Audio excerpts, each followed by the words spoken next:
Hi guys, നമ്മൾ ഇന്ന് ഒരു കൂമ്പ്, കോഴിയുടെ കൂമ്പ് വാങ്ങിച്ചുകൊണ്ട് വന്നേ.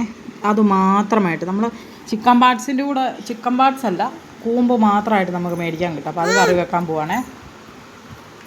അങ്ങനെ വേണ്ട, അതെല്ലാം കഴുകി അത് രണ്ടായിട്ട് കീറണം. കീറി അതിൻ്റെ അകത്തൊരു ബ്ലഡിൻ്റെ ഇതുണ്ട്, അതൊക്കെ കഴുകി കളഞ്ഞ് വൃത്തിയാക്കി ചട്ടി ചൂടാക്കാൻ വെച്ചിരിക്കുക ഉണ്ടാക്കാൻ വേണ്ടിയിട്ട്. നമ്മൾ മൺചട്ടി വെക്കുമ്പോൾ പ്രത്യേക ഒരു ടേസ്റ്റാണ്.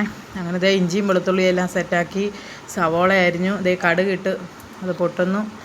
എന്നിട്ട് ഇഞ്ചിയും വെളുത്തുള്ളിയും എല്ലാം നന്നായിട്ട് വഴട്ടിയിട്ട് ആണ് ബാക്കി നമ്മൾ പൊടികളെല്ലാം ചേർക്കുന്നത്.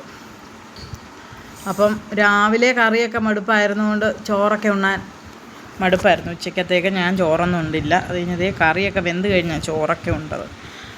അപ്പോൾ നല്ല സൂപ്പറായിട്ട് കറി വെച്ച് അടിപൊളിയായിട്ട് കറി വെക്കാൻ പോവാണ്. നിങ്ങൾക്കൊക്കെ ഇഷ്ടമാണ്. എനിക്ക് ഭയങ്കര ഇഷ്ടമായി ഈ കൂമ്പ്.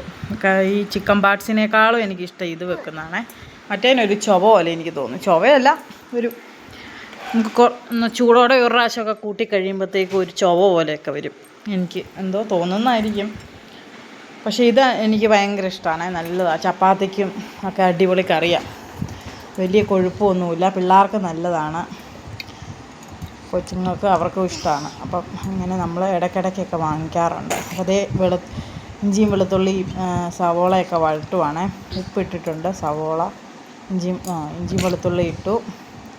അത് നന്നായിട്ട് വഴണ്ട് കറിയുമ്പോൾ പൊടികളൊക്കെ ഇട്ടിട്ട് ആവശ്യത്തിന് വെള്ളവും ഇട്ട് നന്നായിട്ട് വേവിച്ച് നന്നായിട്ട് വഴണ്ട ശേഷം ചിക്കൻ മസാല, ഗരം മസാല, മുളക് പൊടി, കുരുമുളക്, ഗരം അവയെല്ലാം ഇടും. തെറ്റിപ്പോകുന്നു. അങ്ങനെ അതെല്ലാം ഇട്ട് നന്നായിട്ട് പച്ചമണം മാറുന്ന വരെ വഴറ്റി. കരിവേപ്പില ഇല്ലല്ലോ, അത് പിന്നെ പറയേണ്ട ആവശ്യമില്ലല്ലോ. കരിവേപ്പില ഇല്ലാത്തതുകൊണ്ട് ഇട്ടില്ല. അപ്പം നിങ്ങൾക്കുള്ളപ്പം നിങ്ങളിടുക. അപ്പം നല്ല ടേസ്റ്റ് ആയിരിക്കും. ഇതിന് ടേസ്റ്റ് കുറവൊന്നുമില്ല. അങ്ങനെ നന്നായിട്ട് പച്ചമണം മാറുന്ന വരെ പൊടികൾ നല്ലതായിട്ട് ഇളക്കി കഴിഞ്ഞിട്ട് നമുക്ക് ആവശ്യത്തിന് വെള്ളം ഒഴിച്ച് നമുക്ക് കൂമ്പും പെറുക്കിയിട്ട് ഉപ്പും ഒക്കെ ഉണ്ടോ എന്ന് നോക്കി വേവിച്ചെടുക്കാൻ പറ്റും. എന്നിട്ട് നല്ല കുറുകി പെരളം പോലെ റോസ്റ്റ് അതുപോലെ വരണം. അടിപൊളി കറി. എല്ലാവരും ട്രൈ ചെയ്ത് നോക്കണം.